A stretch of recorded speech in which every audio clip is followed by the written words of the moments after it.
Hi friends, Dr. Ramadevi Papalu here, fertility specialist. Today I am going to discuss about the sperm donation. Sperm donation, especially it came in existence first in the animals.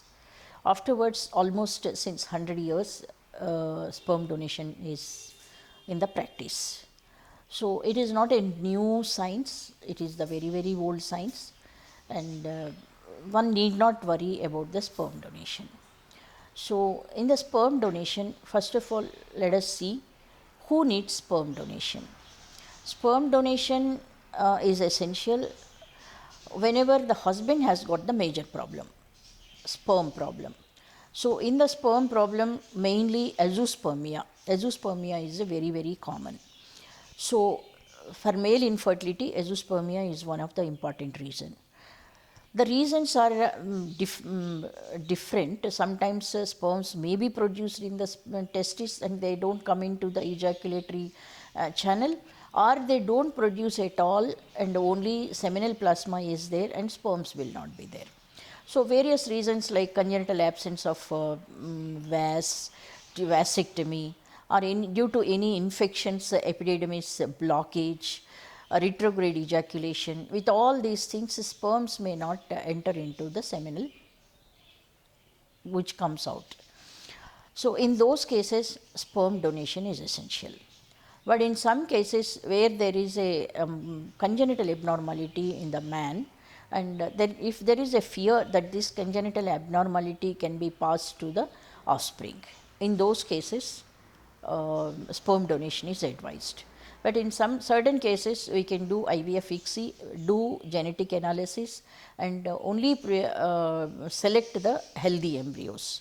That is another costly procedure. So those who cannot afford these costly procedures, they can go for the sperm donation. And in some people, women, they don't want to get married.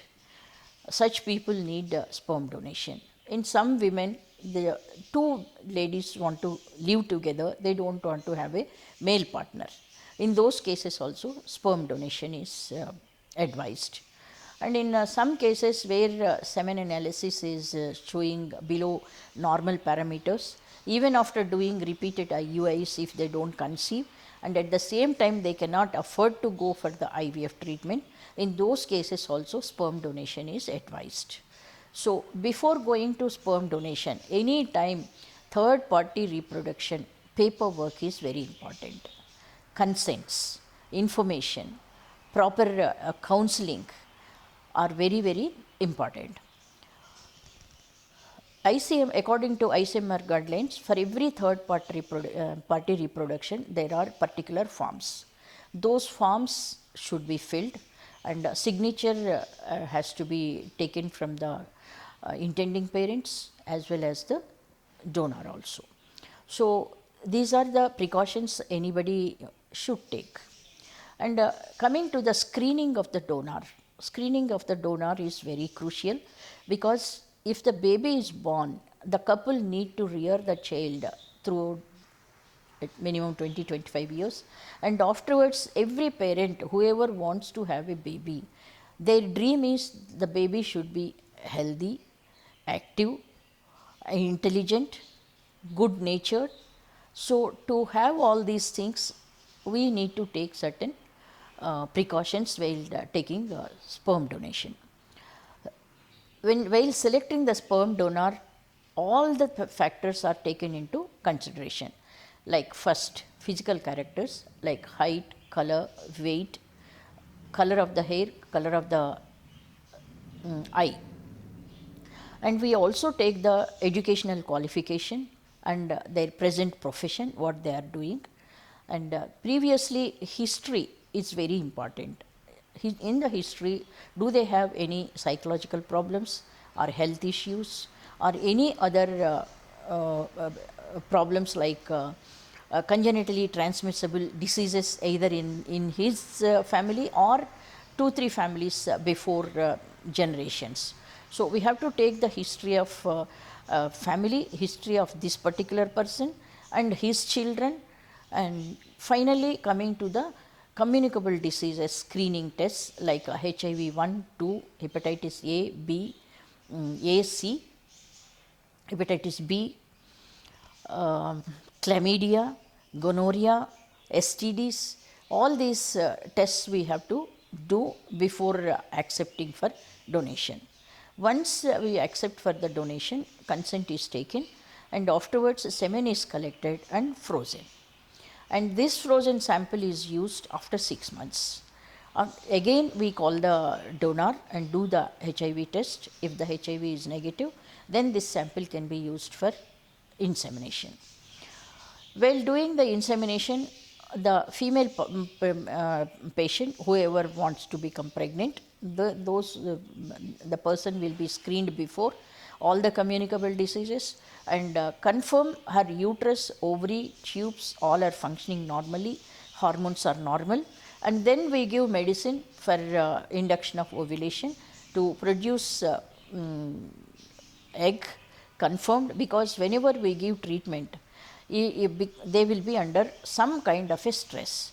So, because of the stress, even though they were ovulating previously, they may not ovulate during the treatment. It happens many times. So, to doubly confirm, not to waste the time, we always give medicine for the ovulation. So, after taking ovulation induction, we call the person for the scanning follicular study from 13th day continuously for 3-4 days. Whenever there is an ovulation, we do this artificial insemination. Usually this can be put into the cervix or into the uterus, but most common is washed sperms into the uterus. If it is into the cervix, we can even use the raw sample, but that is not in regular practice. So, what can we expect after IUI? They can do, the lady can go home, do normal activity, have normal food and normal sexual life. Only thing we advise is not to have any tension after going home.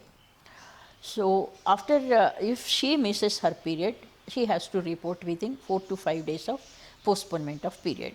Then we can confirm with the scanning beta HCG, and to prevent the abortions, we always do serum estrogen, progesterone and glucose tolerance test. If there is any abnormality, any of these blood tests, we try to supplement the hormones to support the endometrium so that they don't end up in first trimester abortions. So, this much precaution we have to take, and because it is an artificial cycle, there is every possibility of failure of the corpus luteum. So, to support the endometrium, even estrogen, progesterone and sometimes HCG injections are given as a luteal support, and psychological counseling also done. First pregnancy test can be done 35 to 37 days after the last menstrual period. So, success rate will be around 15 to 20%, and provided there is no other associated pathology in the uterus, and psychologically the lady is cool, calm, happy-go-lucky type. Okay, now any doubts regarding sperm donation? Please put your comment in the comment section. We will get back to you. Thank you.